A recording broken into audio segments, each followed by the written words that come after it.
وإن يتفرقا يغن الله كلا من سعته وكان الله واسعا حكيما وإن يتفرقا ഇനി അവർ രണ്ടുപേരും വിട്ടുപിരിഞ്ഞാൽ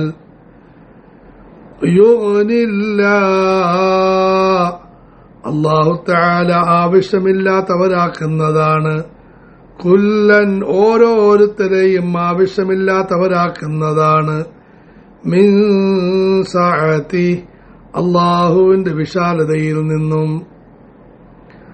വകാന അല്ലാഹു വാസിഅൻ ഹകീമാ അല്ലാഹു തആല വളരെ വിശാലതയുള്ളവനും വലിയ തന്ത്രജ്ഞനുമാണ്.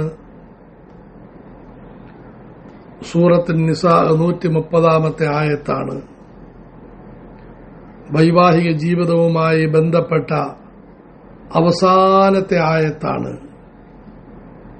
ഇതിനു മുമ്പുള്ള 129 ആയത്തുകളിൽ വ്യക്തമായും സൂചനാപരമായും വൈവാഹിക ജീവിതത്തിന്റെ വിവിധ കാര്യങ്ങളെപ്പറ്റി വിശദീകരിച്ചു. ആദ്യം ആശയഗംഭീരമായ ആയത്തിലൂടെ വൈവാഹിക ജീവിതത്തിന്റെ മൂലങ്ങളെപ്പറ്റി പറഞ്ഞു. തുടർന്ന് പരസ്പരമുള്ള കടമകളെ വിശദീകരിച്ചു. വിവാഹത്തിൽ ശ്രദ്ധിക്കേണ്ട കാര്യത്തെ പറഞ്ഞു. വൈവാഹിക ജീവിതം എങ്ങനെ നയിക്കണമെന്ന് പറഞ്ഞു. പ്രശ്നങ്ങളുണ്ടായാൽ പരിഹരിക്കേണ്ട രീതിയെപ്പറ്റി വിശദീകരിച്ചു. തുടർന്ന് കപടവിശ്വാസികളുടെയും നിഷേധികളുടെയും പരസ്പര പോരാട്ടങ്ങളുടെയും കേസ് വഴക്കുകളുടെയും കാര്യമാണ് പറഞ്ഞതെങ്കിലും അതിനും വൈവാഹിക ജീവിതവുമായി ബന്ധമുണ്ടെന്ന് വിവരിക്കപ്പെട്ടു. അവസാനം വീണ്ടും വൈവാഹിക ജീവിതത്തിന്റെ പ്രശ്നങ്ങൾ ഉണ്ടാകാതിരിക്കാൻ, പ്രശ്നങ്ങൾ ഉണ്ടായാൽ എന്തു ചെയ്യണം എന്നതിനെപ്പറ്റി പറഞ്ഞു. അവസാനമായി അല്ലാഹു പറയുന്നു, ഇതെല്ലാം നടത്തിയിട്ടും ആരുടെയെങ്കിലും വൈവാഹിക ജീവിതം മുമ്പോട്ട് നീങ്ങുന്നില്ല. ആ സമയത്ത് ഇസ്ലാം രണ്ടുപേരും മാന്യമായി വിട്ടുപിരിയാൻ പറയുന്നു. ഇസ്ലാമിക വീക്ഷണത്തിൽ വൈവാഹിക ജീവിതം വളരെ ബലവത്തായൊരു കരാറാണെങ്കിലും അങ്ങേയറ്റം നിർബന്ധിത സാഹചര്യത്തിൽ ഒഴിവാക്കാനും സാധിക്കും.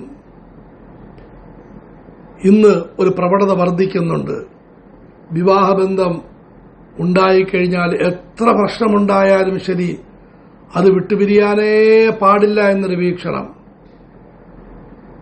അതിനെപ്പറ്റിയൊന്നും പറഞ്ഞു പോകരുത്,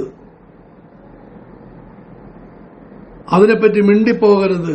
ഭാര്യ ഭർത്താക്കന്മാര് ജീവിതകാലം മുഴുവനും പരസ്പരം വിരോധത്തിലും ശത്രുതയിലും പകയിലും, പടച്ചവൻ കാത്തുരക്ഷിക്കുമാറാകട്ടെ, അപരാധങ്ങളിലും അസൂയയിലും അവസാനം കൊലയിലും എത്തിച്ചേരുന്നു. പക്ഷെ നമ്മൾ നിർബന്ധം പിടിക്കുന്നു വിവാഹമോചനം പാടില്ല എന്ന്. ശരിക്കും മനസ്സിലാക്കാൻ വിവാഹത്തിന്റെ ആദ്യ ദിവസം തന്നെ ഇസ്ലാം പറയുന്നുണ്ട്, ഒരുറച്ച തീരുമാനമെടുക്കൽ. ഒന്നെങ്കിൽ നല്ല നിലയിൽ പോകും, അല്ലെങ്കിൽ നല്ല നിലയിൽ വിട്ടുപിരിയും. മൗലാന ഫുദൈലുർ റഹ്മാൻ ഉസ്മാനി റഹ്മത്തുള്ളാഹി അലൈഹി അദ്ദേഹത്തിന്റെ രചനയാണ് സഹോദരങ്ങളെ ഈ ദർസുൽ ഖുർആനിന് പ്രധാനമായും അവലംബിക്കുന്നത്. മഹാനവറുകളോട് ഒരു ജഡ്ജി ഒരിക്കൽ ഒരു വിവാഹത്തിന്റെ കേസുമായി ബന്ധപ്പെട്ട് കോടതിയിലേക്ക് വിളിച്ചു. എന്നിട്ട് ഇടവേളയിൽ ചായ കുടിക്കുന്ന സമയത്ത് ജഡ്ജി ചോദിച്ചു, മൗലാന ഒന്ന് പറയിൻ, എന്താണ് ഇസ്ലാമിൽ വിവാഹമോചനത്തിന്റെ കാഴ്ചപ്പാട്? അദ്ദേഹം പറഞ്ഞു, അതിസുന്ദരമായ ഒരു കഥാകഥനം ആരംഭിച്ചു. സ്നേഹത്തിന്റെ പുഷ്പങ്ങളും ഇടയ്ക്കിടയ്ക്ക് കോപത്തിന്റെ അവസ്ഥകളും കയറ്റിറക്കങ്ങളും നിറഞ്ഞ ഒരു സുന്ദരമായ നീണ്ട കഥ എഴുതാൻ ആരംഭിച്ചു. പക്ഷെ ആ കഥ എവിടെയും എത്താത്ത നിലയിൽ, അല്ലെങ്കിൽ അവസാനം കൂടിക്കുഴഞ്ഞ് പോകുന്ന നിലയിൽ മാറിയപ്പോൾ ഒരു നല്ല സ്ഥലത്ത് വെച്ച് ഫുൾ സ്റ്റോപ്പ് ഇട്ട് ആ കഥ നിർത്തുക ഇതാണ് ഇസ്ലാമിലെ വിവാഹമോചനം. അള്ളാഹു നമ്മളെ എല്ലാം അനുഗ്രഹിക്കുമാറാകട്ടെ. നല്ല ഉദ്ദേശത്തിൽ, നല്ല ലക്ഷ്യത്തിൽ, നല്ല നിലയിൽ വൈവാഹിക ജീവിതം മുമ്പോട്ട് പോകുന്നു. പക്ഷെ അതിനവസാനം പ്രശ്നമുണ്ടായി. അതിനെ പരിഹരിക്കാനുള്ള മുഴുവൻ മാർഗങ്ങളും സ്വീകരിച്ചു. എന്നിട്ടൊന്നും ഒരു നിലയ്ക്ക് മുമ്പോട്ട് പോകുന്നേയില്ല. അള്ളാഹു പറയുന്നു വിട്ടുപിരിയാൻ അനുവാദമുണ്ട്. ഈ സമയത്ത് നമുക്കുണ്ടാകുന്ന വലിയൊരു പ്രശ്നമാണ് വിട്ടുപിരിഞ്ഞാൽ എന്താകും. പെണ്ണിനെപ്പറ്റി വേണ്ടാത്ത കാര്യങ്ങളെല്ലാം പറഞ്ഞ് അവരുടെ ഭാവി ബുദ്ധിമുട്ടിലാകും. ചെറുക്കനെപ്പറ്റി വേണ്ടാത്ത കാര്യങ്ങളെല്ലാം പറഞ്ഞ് അവരുടെ ഭാവി ബുദ്ധിമുട്ടിലാകും. പെണ്ണിന് വേറൊരു പുരുഷനെ ഇനി കെട്ടത്തില്ല, അതുപോലെ പയ്യന് വേറൊരു പെണ്ണിനെ ഇനി കെട്ടുകയില്ല. ഈ ഒരു സങ്കല്പത്തിന്റെ പേരിലും ആളുകൾ വിവാഹമോചനത്തിനെ എതിർക്കാറുണ്ട്. ഖുർആൻ അതിനെപ്പറ്റി പറയുന്നു,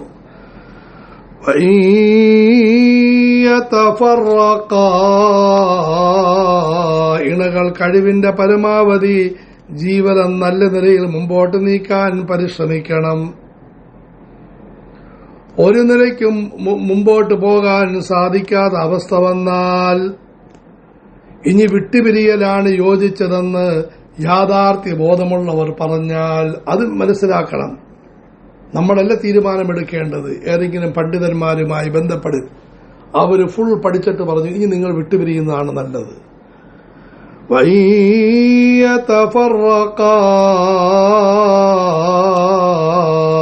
കാരണം ഇസ്ലാമിക വീക്ഷണത്തിൽ വൈവാഹിക ജീവിതമെന്നാൽ ഇരു കൂട്ടർക്കും സമാധാനമുള്ള ജീവിതമാകണം. അതൊരു നിലയ്ക്കും സാധിക്കുന്നില്ല. ഇരുവർക്കും ഒരു ഭാരമായി മാറിയാൽ ഈ ഭാരവും പേറിക്കൊണ്ട് ജീവിക്കാൻ ഇസ്ലാം പറയുന്നില്ല. പിന്നെ ചിന്ത, ഭാവി എന്താകും? ഭാവി നിങ്ങളുടെ കയ്യിലല്ല, പടച്ചവന്റെ കയ്യിലാണ്.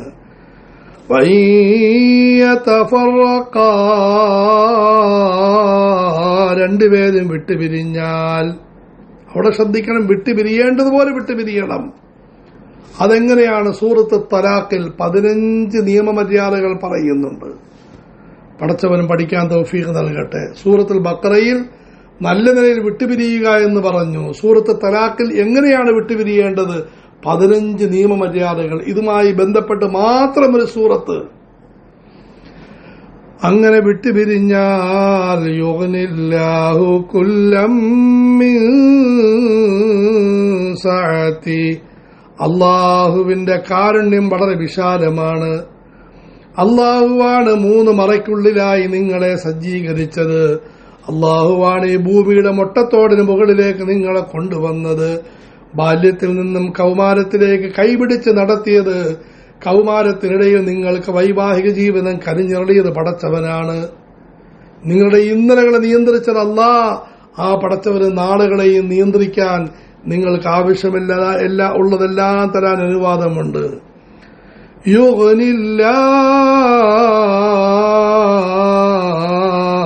പടച്ചവൻ സമ്പന്നമാക്കുന്നതാണ്. കുല്ലൻ ഓരോരുത്തരെയും സമ്പന്നമാക്കുന്നതാണ്. മിൻ സഅതി, അള്ളാഹുവിന്റെ വിശാലതയിൽ നിന്നും. നല്ല നിലയിൽ വിട്ടുപിരിയുന്നവർ ഇരുവരും നന്നായിട്ട് ജീവിക്കും, ഒരു കുഴപ്പവുമില്ല. വിവാഹമോചനത്തെ നിന്ദിക്കുകയും എതിർക്കുകയും എന്നിട്ട് തെറ്റായ രീതിയിൽ വിവാഹമോചനത്തിന് നിയമം കൊണ്ടുവരികയും ചെയ്ത സാഹചര്യത്തിൽ പണ്ഡിതന്മാർ വിശദീകരിച്ചു. ഇന്ത്യ രാജ്യത്ത് 2 ചിത്രങ്ങൾ. ഒന്ന്, ഒരാൾ എന്നോ കല്യാണം കഴിച്ചു, എന്നിട്ട് രാജ്യസേവനമെന്ന് പറഞ്ഞ് പെണ്ണിനെ വലിച്ചെറിഞ്ഞ് ഒരൊറ്റ പോക്ക് പോയി.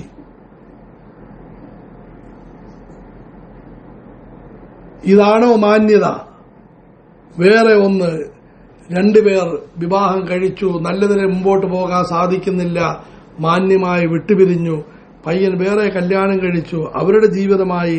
പെണ്ണ് വേറെ കല്യാണം കഴിച്ചു, അവരുടെ ജീവിതമായി.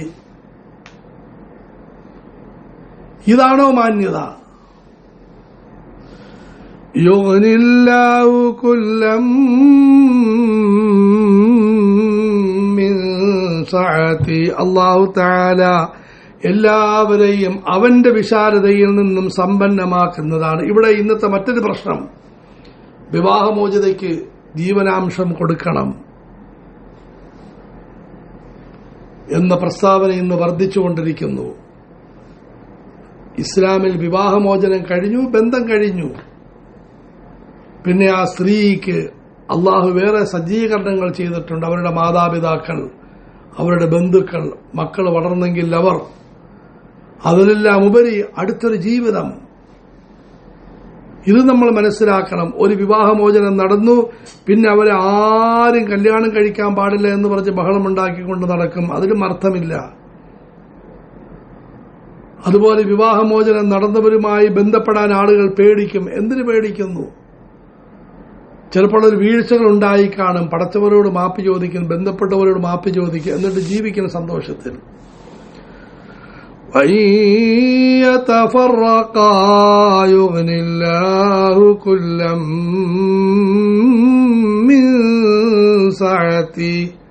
സൂറത്തുൽ അഹ്സാബ് പഠിക്കാൻ അല്ലാഹു തൗഫീഖ് നൽകുമാറാകട്ടെ.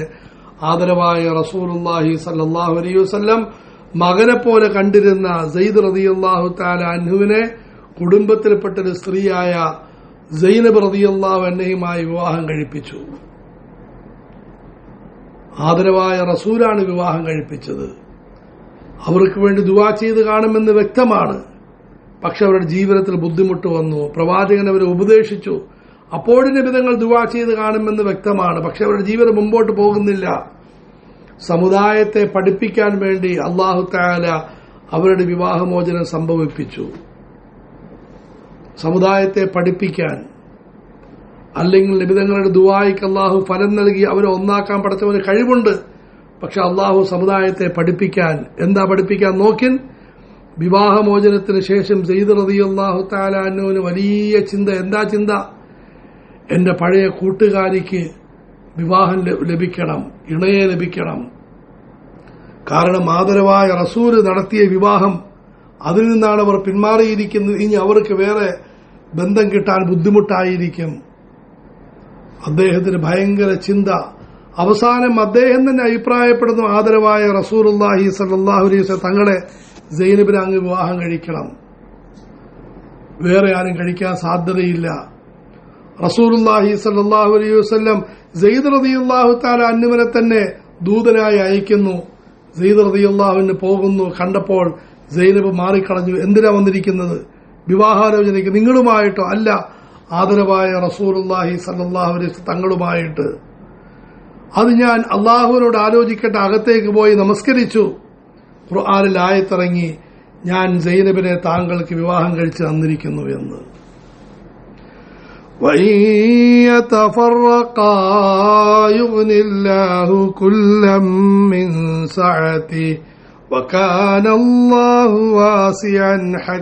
ഇവിടെ ഒരു സൂചനയുമുണ്ട്. വിവാഹമോചനം നടന്നു, രണ്ടുപേരും മറ്റുള്ളവരെ പറ്റി നല്ലതല്ലാത്ത മറ്റു ചിന്തയൊന്നും വേണ്ട. ആ നന്മയ്ക്ക് വേണ്ടി ദുആ ചെയ്യാൻ പരിശ്രമിക്കും. വന്നുപോയ വീഴ്ചകൾ മാപ്പാക്കാൻ വേണ്ടി നിങ്ങൾ ദുആ ചെയ്യാൻ പരിശ്രമിക്കും. ബാക്കി മറ്റഭിപ്രായങ്ങൾ, അതിനെപ്പറ്റിയുള്ള തടസ്സവാദങ്ങൾ, വേണ്ടാത്ത വർത്തമാനങ്ങൾ ഒന്നും വേണ്ട. വകാന അല്ലാഹു വാസിഅൻ ഹകീമാ. അല്ലാഹു തആല എല്ലാവർക്കും കാര്യങ്ങൾ ചെയ്യാൻ വിശാലമായ കഴിവുള്ളവനാണ്, കൂട്ടത്തിൽ വലിയ തന്ത്രജ്ഞനുമാണ്. പരിശുദ്ധ ഖുർആനിൽ സൂറത്തുൻ നിസായിൽ വിവാഹവുമായി ബന്ധപ്പെട്ട അവസാനത്തെ ആയത്ത് 130-ാമത്തെ ആയത്ത്. ഇവിടെ വിവാഹമോചനത്തിനെ പറ്റി പറഞ്ഞിരിക്കുന്നു. അതും എത്ര സമഗ്രമായി പറഞ്ഞിരിക്കുന്നു. അള്ളാഹു മനസ്സിലാക്കാനും മനസ്സിലാക്കി കൊടുക്കാനും ഉദവി നൽകുമാറാകട്ടെ.